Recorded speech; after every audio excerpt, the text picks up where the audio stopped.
Hello everybody, welcome back to my channel. It's your boy Renan Esteem and my co-host. It's your boy Cameron TV. I'm here with another debate. Alright, let's get right into it. What do you think sleep paralysis really is? Hold up. And for people that don't know what sleep paralysis is, it's that experience where you wake up and you can't move your body and you're stuck. Continue. See, that's a hard one because you got kind of different avenues and most people think different things. You know what I'm saying? For me, it's like you're probably being attacked by something. And only why I say this is because I've never experienced sleep paralysis. You know what I'm saying? I've been very groggy while I was sleeping, but I never experienced sleep paralysis. But somebody I know it has. And what he explained it to me as, it felt like somebody was on top of his body that was super heavy, that he couldn't lift off, and he used all his force to just roll over the bed, and then finally he was gone. So I don't know if, you know what I'm saying, he felt like somebody was, choking him or just, on him, or, was it just his body not moving? So now here's my thing. I've had sleep paralysis multiple times, well, more than multiple times. I've had sleep paralysis since I was a kid. It would happen almost once every week, twice every week. So I've experienced, and as I got older, my view on sleep paralysis has changed completely. Obviously, I come from a Haitian culture, so they say sleep paralysis is like the devil sitting on your chest, basically. But as I gained more knowledge of certain things, I started to be able to see beings walking around my room, things doing weird attacks on me, if you will. So to me, definitely it's an attack. You know what I'm saying? Something violating you. So, and they could do some wild stuff, because I've had experiences in sleep paralysis that most people don't really bump into. Like, I've had a this kind of like dead woman grab my legs and pull me off the bed. You know what I'm saying? But she doesn't pull your physical body off. She pulls whatever else you are off the bed. You know what I mean? So I know that some of these beings could actually do extra things to you that most people don't bump into. And the more knowledge you gain, I think that's when they get more aggressive. Because I had one that would grab my waist and squeeze as hard as they can, and you feel physical pain. Like, literally, it feels like somebody grabbed your sides and are squeezing the freaking life out of you. And when you wake up, there's no bruise, there's no marks, but you felt it. You know what I mean? So let me ask you a question then, right? Can I say somebody's haunting you? Is it a extraterrestrial? Is it a ghost that's residing in your area? Because let's say, obviously, coming from Haitian household, you heard about all the, spooky stories and all that stuff, whatever. Like you said, a devil sitting on your chest. But going to the extraterrestrial side and scientific side, whatever, it could be, a ghost or, something that's attacking you that is haunting that area. Do you think that's where it's coming from, or do you think it's something else? Now we got to go into talks of different dimensions, right? I've meditated long enough to know that there's an astral plane, and in the astral plane, it's like a busy New York street. There's people from all different walks of life. There's people who are nice, there's people that are mean. Now, haunting me and following me, no. I don't think anything's purposely like following me around and trying to do anything to me. But I have noticed that sleep paralysis tends to happen in like neighborhoods that I lived in that were not good neighborhoods. Like, if people were getting shot up, people were getting killed, if it was just a slum, I had more sleep paralysis. Something always attacked me. So I think in a ghost sense that it's really people who got killed, who are traumatized and don't know what else to do or where else to go, and then they're just messing with me. You know what I'm saying? Because they just became aggressive, if you will. But I've seen beings that definitely were not like alive and in our world. Okay. Something where I'm like, okay, you're not human, you're humanoid, but you're not human. I've met beings that during an out-of-body experience that I had, there was a being that talked in all rhymes, and by the time he ended the sentence, you figured out the riddle that he was rhyming. And to me, it was mind blowing. And I can't even recreate what he was doing or how he did it, but I mean, as soon as he started telling you the riddle, he said it in all rhyming words, and you're baffled at first because you're like, you don't know where this riddle ends, but you're keeping up with it. It's very complex, but you're somehow keeping up with it, and you're like, oh, okay, like this is the toughest freaking riddle I've ever bumped into. And by the time he says the last word, your mind pieces it all together, like it's and you know the answer to it, and it was completely mind blowing. And that being had no threat towards me. It didn't want to hurt me. It wasn't like trying to scare me. It just was like I could blow your mind, and let me just do this a couple times.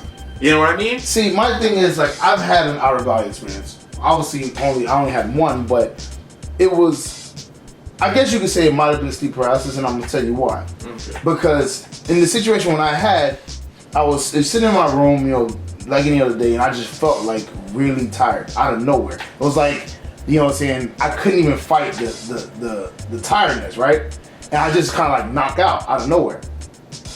And it's like I wake up, but it's my same room, it's everything, but you could tell there's something different about it. So it's the exact same room, but you can tell something different about it, right? And I look up to my ceiling, and there's a face on my ceiling. You know what I'm saying? With like blue eyes, and it was the same color of the ceiling, and white face. And I'm like, what the freak is going on? And it was like, at that moment, I learned a story about a whole scenario that I knew exactly. Nobody told me the story.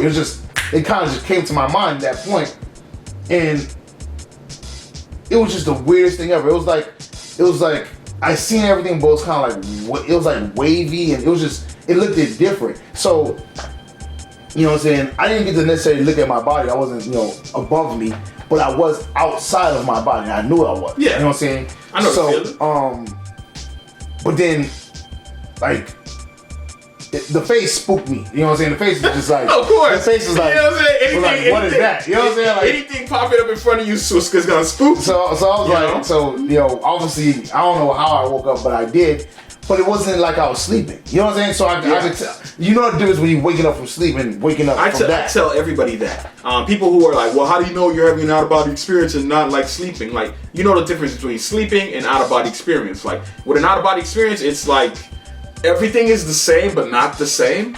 I've seen the curtain blowing in one of my homes, like, and the curtain moved weird. You know what I mean? It was like almost like the curtain was moving in slow motion as the wind blew it. It was off. You know what I mean? And I could look back and I could see my body, and I'm like, okay, which is one thing that I'll tell you right now, do not do. If you're having an out-of-body experience, don't look back at your body. That's the creepiest thing ever. I refuse to do it now. Now, if I'm having an out-of-body experience, I just go wherever I'm going. I'm not looking back. I mean, that's definitely something that, and like, and the funny thing is that obviously you had it multiple times, but I only had it that one time. Yeah. And there's, obviously, meditating also. I also had that one time when I meditated and my head started fluctuating. You know what I'm saying? Yeah. And he knows obviously because I freaked out. These are situations. Hey, I'll put you on some meditation. These are situations where I'm like, I was not prepared. Now, mind you, again, coming from, you know what I'm saying, the Asian household and stuff like that, whatever, you hear a lot of situations, you hear a lot of things, okay, Christianity, this, that, third. Usually, for me, anyways, nothing really patted down, nothing really worked, nothing really, you know what I'm saying, everything was just like kind of propaganda for me, whatever. So, when he told me about this whole situation, I went about it the same way I went into everything. I'll try it out, but I'm assuming nothing's gonna happen. So when I actually did this, exercise where I'm clearing my mind and breathing in and out, which is very simple. Once I got my mind cleared, I started feeling my head vibrate in and out. You know what I'm saying? Like it was just squeezing and like I felt my head breathing. You know what I'm saying? It was some weird stuff. And it flipped me out. But then the situation was that I could never get back there. And same thing with the out of body experience. I've never done that again. So the problem is that it's like, you swing at bat one time and you never play baseball again. And you're like, man, if I get another opportunity, I'll knock it out the park. But I never got the opportunity. And that's what's pissing me off. Well, I feel like you're going to get the opportunity. I feel like everybody ends up getting the opportunity at one point. Obviously, I've had so many experiences during meditation. So, but growing up in a Haitian household, there are certain things that I felt like they just tried to more or less scare you into not seeing what's really outside or what's you know what I'm saying, what reality really is. But I don't blame them for that. I just blame the way education is, period, especially when it comes to that topic itself. Me, I just kept experimenting. You know what I'm saying? If something didn't seem right or something seemed off to me, I'm not with it. I'm moving on to the next thing. Like, and that's the way I felt about a lot of religion. I was like, that don't feel right. Like, you know what I'm saying? Like, there's more to that. Like, there's something you're not telling me. Or when you start to tell me things like, don't ask too many questions. Like, that is a no-go for me. Anybody who tells you do not question something is hiding something from you. Because at the end of the day, us as humans are tailor-made to question things. We're curious. Our consciousness, we're all made to question things. But what they do is, you know, in a religion a lot of times, is that they put you in a box. And they scare you so much that anytime you think outside that box, you're afraid of, you know what I'm saying, breaking their code, and you step back into the box. So it's like keeping yourself in a cage, you know what I'm saying? And that's what, you know, that's why, like, you know, I kept my movement also, because I'm like, you're telling me that a question is, it doesn't seem right, so I'm supposed to blindly follow. Yeah. And that's what they wanted to do a lot of times. And that's what I did when I was a kid. I would like, my mom, whenever I got a chance to speak to like the pastor of my family's church or whatever like that, I would ask questions, and he wasn't willing to answer. You know, and I found that suspicious. That is what made me suspicious. You know, it's like, it's either you don't have the answers or you're hiding something, but you don't want to say which one, you know. And that made me go, okay, now I'm looking at something else, and I'll look into the next thing. So I ended up gaining a lot of knowledge of different religions and different spiritual beliefs. Some I find really cool, some I find real oppressive. But eventually I started having my own experiences, and I found what works. You know what I mean? I'm the type of person, I need evidence. Yeah, you gotta prove it to me. You gotta prove it to me. If you say out of body stuff is real, well, tell me how to do it. I'll do it, and let's see if it works. And then I did, and it was like, okay, cool, that works. All right, you talking about the third eye, you talking about crown chakra stuff. I want to feel that energy. I want to feel that vibe. I need to feel it, because if I don't feel it or I don't experience it, or you can't show it to me or measure it, then I'm not with it. You know what I mean? Exactly. And when it came to the human aura, right? I'm like, okay, I don't see auras, so is this real or not? And so I went and studied to go look up stuff. Oh, you know, it's the electromagnetic field around every human. Okay, cool, electromagnetic field, aura. All right, I'm rocking with it. Then it's like, oh yeah, there's a camera that records it.